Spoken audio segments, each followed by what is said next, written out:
kita melihat manusia, dan ketika kita lihat manusia itu sendiri disertai dengan Nur Muhammad, disitulah itikat yang benar, itikat yang terhindar daripada maksiat, ya, dan tidak membatalkan ibadah kita, ya.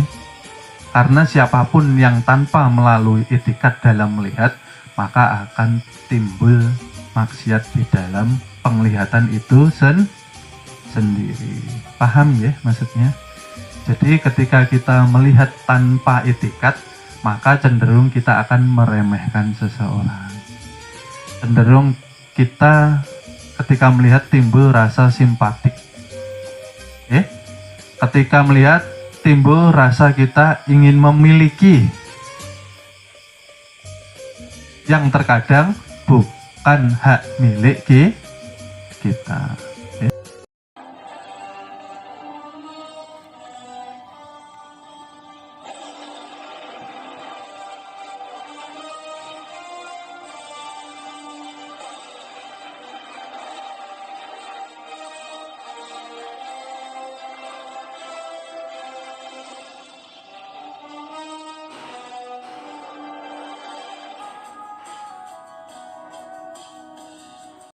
Barang siapa mengenal hakikat Muhammad, dialah yang dikatakan sebenar-benarnya umat, ya. Jadi belum tentu orang yang sholatnya rajin, ibadah zikirnya, sholawatnya rajin, sholat ke masjid, berjamaah rajin, belum tentu dikatakan umat Muhammad. Karena dibutuhkan pengenalan diri kepada hakikat Muhammad yang ada di dalam diri, barulah dikatakan kita sebagai umat Muhammad yang hakiki, yang mengenal akan kesejatian Muhammad itu sendiri.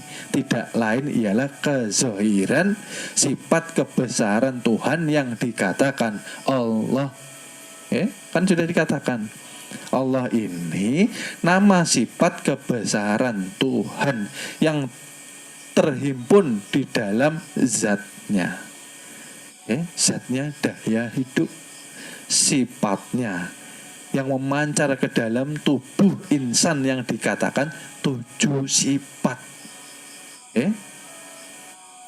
Lalu nyata kepada asma.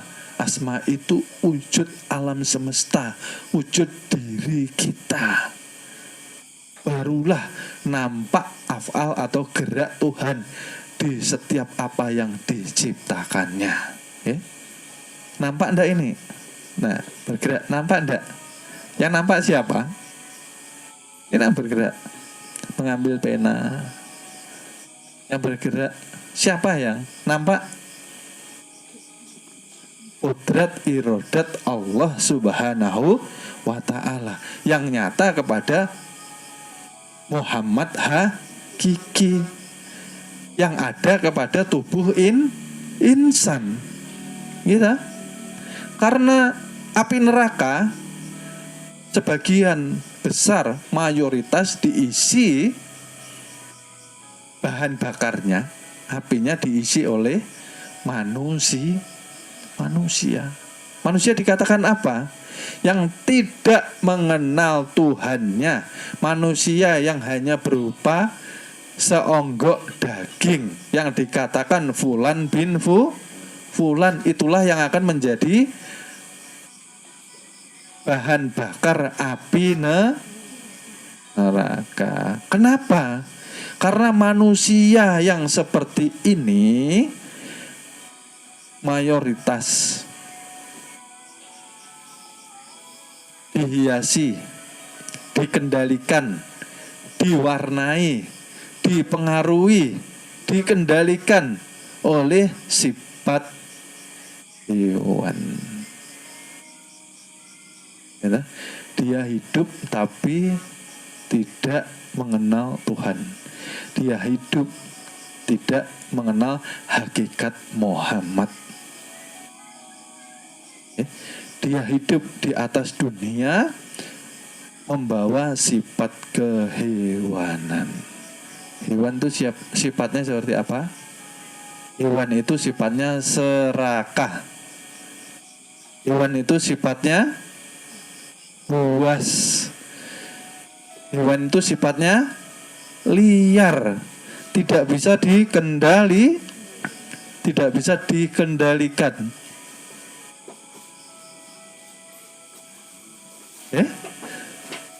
Sifat hewan apa? Tidak mau mengalah.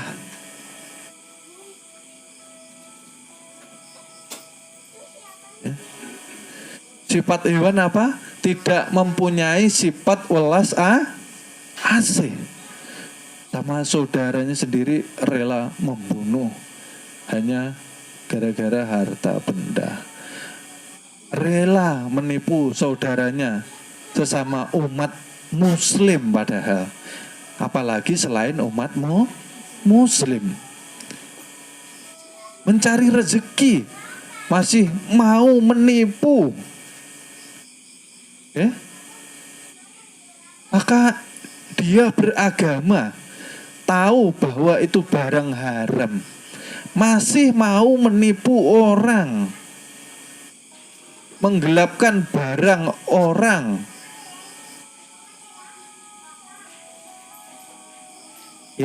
Tidak mempunyai sifat welas asih, lupa bahwa Tuhan ini punya hukum sebab akibat. Oleh sebab itu, orang beriman tenangkan hati kalian. Ketika kalian ditipu, ketika kalian dizolimi, semua kembalikan kepada Tuhan. Allah Subhanahu wa Ta'ala mempunyai hukum yang tidak bisa dihindari. Dan semua itu ada hikmah terbaik untuk kita. Karena apa yang terjadi di dalam kehidupan kita tidak ada yang kebetulan. Janganlah hanya mengharap kebaikan yang datang. Yang buruk pun terima dengan lapang dada. Terima dengan keikhlasan hati. Karena ketika kita menerima dengan lapang dada, dengan ikhlas, maka ujian itu akan diganti dengan pertolongan dan kemudahan. Sifat hewan. Lalu sifat syaitan. Manusia yang tidak mengenal Muhammad hakiki yang ada di dalam dirinya, maka cenderung akan menampilkan sifat setan. Di sini sudah banyak yang tahu ya, bahwa sifat setan itu sangat alim katanya, ya banyak yang sudah paham sifat setan, sifat ijajil, dia alim. Tapi dikeluarkan dari surganya Allah Subhanahu wa Ta'ala karena apa? Karena angkuh, karena sombong. Timbulnya keangkuhan, timbulnya kesombongan seseorang yang menjauhkan dari rahmat. Rahmat tadi apa? Sholawat. Dari Tuhan. Keangkuhan yang akan menggiring kita kepada kehancuran, kesengsaraan, penderitaan, itu disebabkan karena ijajil ini tadi tidak mengetahui hakikat nur yang ada di dalam diri Nabi Adam. Artinya dia tidak mengenal diri.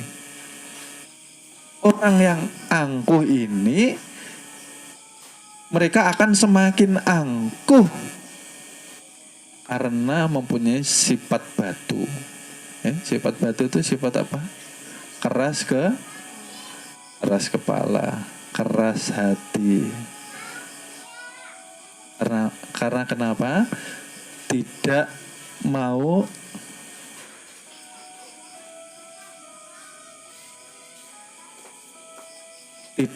mendengar nasihat. Orang angkuh itu kalau dinasihati sudah merasa pintar. Kalau dinasihati buruk sangka. Kalau dinasihati merasa diremehkan. Kalau dinasihati merasa paling hebat. Itulah orang angkuh, orang sombong, sifatnya setan.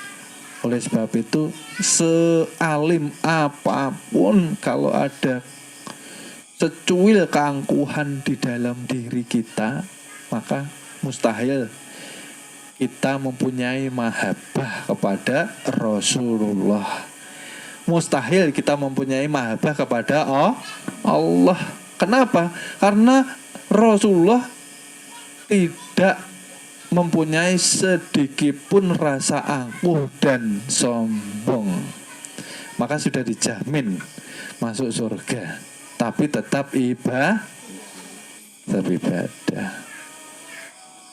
Tidak ada kesombongan secuil pun. Kenapa? Karena tidak mengenal diri. Seseorang yang tidak mengenal diri, banyak lalainya, banyak lupanya, banyak kufurnya. Ya itu. Orang kalau mengenal diri, dia malu mau sombong. Yang disombongkan apa coba? Adanya kita karena menunjukkan eksistensi keberadaan Tuhan melalui kebesaran sifatnya, dikatakan Allah yang posisinya menjadi badan rohani, yang menjadi sir rahasia dinyatakan kepada Muhammad hakiki, dizohirkan kepada insan. Kita tidak ada. Seseorang bisa menggapai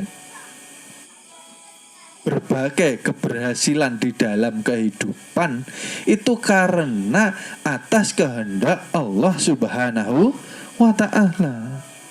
Itu yang harus dipahami. Jadi kita memperingati kelahiran junjungan Nabi besar kita, Nabi Muhammad SAW. Selain kita bergembira, selain kita sukacita karena junjungan Nabi besar kita membebaskan kita, menyelamatkan kita daripada kegelapan hati, kegelapan pikiran, kegelapan angan-angan, kita pun juga harus meneladani Rasulullah secara zahir dan secara batin. Yang diteladani apa? Yang diajarkan Nabi, yang diajarkan Nabi hakikat diri yang bisa menuju kepada Tuhan ialah bagian daripada ketuhanan itu sendiri, yang tidak boleh dikotori, yang tidak boleh dikontaminasi, yang tidak boleh dinodai dengan sifat hewan dan sifat syaitan. Jadi artinya apa? Isra Mi'raj tidak cukup kita bersenang-senang. Kalau hanya bersenang-senang, hanya euforia saja, pulang tidak mendapat. Mohon maaf, akan kami lanjut ke episode berikutnya. Terima kasih. Mudah-mudahan kita mendapatkan keberkahan dengan wasilah junjungan Nabi besar Nabi Muhammad Sallallahu Alaihi Wasallam. Mudah-mudahan kita dikumpulkan di surga bersama junjungan Nabi besar kita Nabi Muhammad Sallallahu Alaihi Wasallam. Amin amin ya robbal